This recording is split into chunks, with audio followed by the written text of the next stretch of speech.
Hi, class of 2020. This is Miss Flynn. I am just going to share with you today a piece of writing that I did while I was in the hospital a long time ago. I've missed you guys so much, and I've been thinking a lot about you. And this was something that I was hoping I would get to read to you at your high school graduation, but I think you might need to hear it now instead. I'm going to apologize in advance if I get a little teary-eyed. That's not usually like me.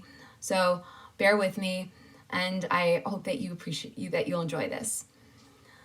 One of the most important lessons of adulthood is that it is not really success that defines you as a person. It is how you define community. Who do you surround yourself with? Who comes through for you in challenging times? I began my job at Wantagh in 2016, slightly nervous about making the switch from middle school to high school. I knew walking in I'd be new, having only done a leave replacement the last time I was here. Yet that first year at Wantagh showed me exactly what this district stood for: community.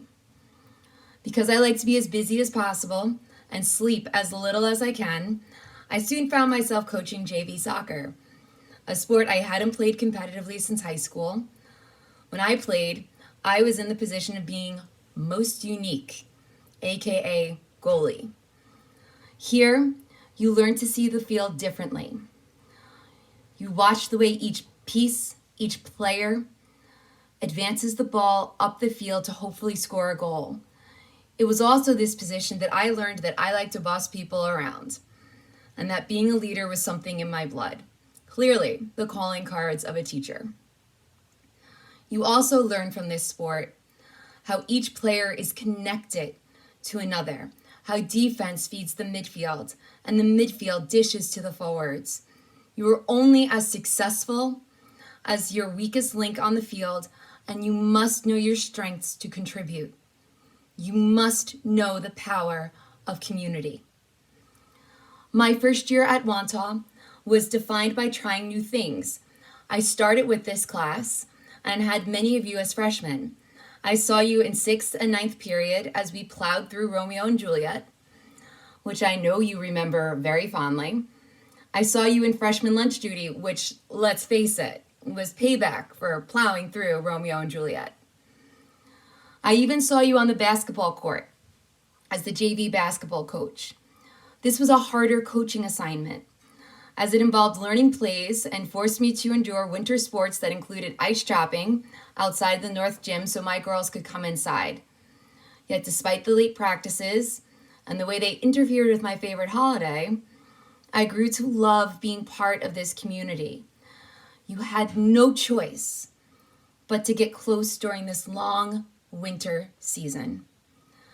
There are many of you from my early JV teams that I'm talking to right now that I'm going to miss with my whole heart. For a town like Wantagh, of course, sports are a way to form community. Yet I've enjoyed learning about the other communities this school has to offer. I've seen the potential artists flourish in the arts department. I've been to the musicals and seen the dedication these students have to their group. There are smaller ways that Wantagh kids figure out who they want to surround themselves with. And I have been beyond grateful to be one of those teachers that have been adopted by them. All of your parents should be so proud of themselves today for raising children who realize what Friedrich Bachmann so powerfully says: what is community but the sum total of our choices? And I must say, all of you should be incredibly proud of that sum, and that's coming from an English teacher who does not do math. I'm going to get selfish now. This was without question the hardest year of my life. Without this Wantagh community and the children that your parents have raised to be such impressive young adults, I personally would be in a very different place. As many of you know, I was out for the vast majority of this year with a debilitating and rare illness. I felt gutted when I woke up that I had been out and worried that I would never be able to connect to kids I once knew so well. I worried that I had missed important moments or wasn't there for them when they needed me. Yet, That was not the case. It turned out I needed them.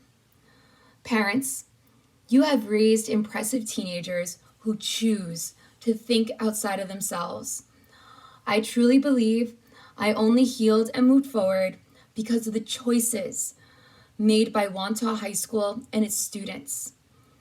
Your children chose to create cards and signs for me that my family used to help decorate my hospital room.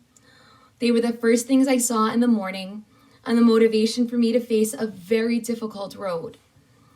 They were the last things I saw at night to remind me it would get better. The class of 2020 is comprised of special teenagers. Who else chooses to send a remind message to a teacher and former coach on Christmas to tell her she misses her and that she hopes she's healing? Who else chooses to create handmade cards and leave them in the mailbox in front of the main office so that same teacher and coach finds a purpose after frustrating therapy sessions? My remind messages were frequently flooded with positive check-ins from students. I came back to these small moments time and time again because they helped me stay grounded in a community I love during a time that was, quite frankly, the most terrifying of my life. These are just a few of the small gestures, yet they sparked the greatest joy for me, and I will never lose them. These are lessons that can't be taught, and I am going to miss the class of 2020 with all of my heart as a result. You all should be incredibly proud of the empathetic and kind teenagers you have raised. I, for one, will miss the way they call my name in the hall and how I can count on them to brighten my day. Class of 2020, as you embark on your next journey, I want you to remember not just to measure your academic success or your number of friends. It's not about working a brutal schedule or keeping up with the latest trends. I've done that for nearly 31 years, and this year was a wake-up call. Instead, it's about the smaller yet bigger ideas. Look at the people in your lives and how they have impacted you, for both good or bad. Make the tough choices and know that that moment will pass and you will be better for it. Your communities will change over time. You will gain friends, lose them, and come into your own. And you will be better for it. Most importantly, think how you shape your community and how it shapes you. What will you bring to the table? How will you impact those around you, even in the smallest yet sweetest way of a homemade card? You have come so far, and you have so much further to go, but always make sure to come home. Congratulations, class of 2020. Stay safe.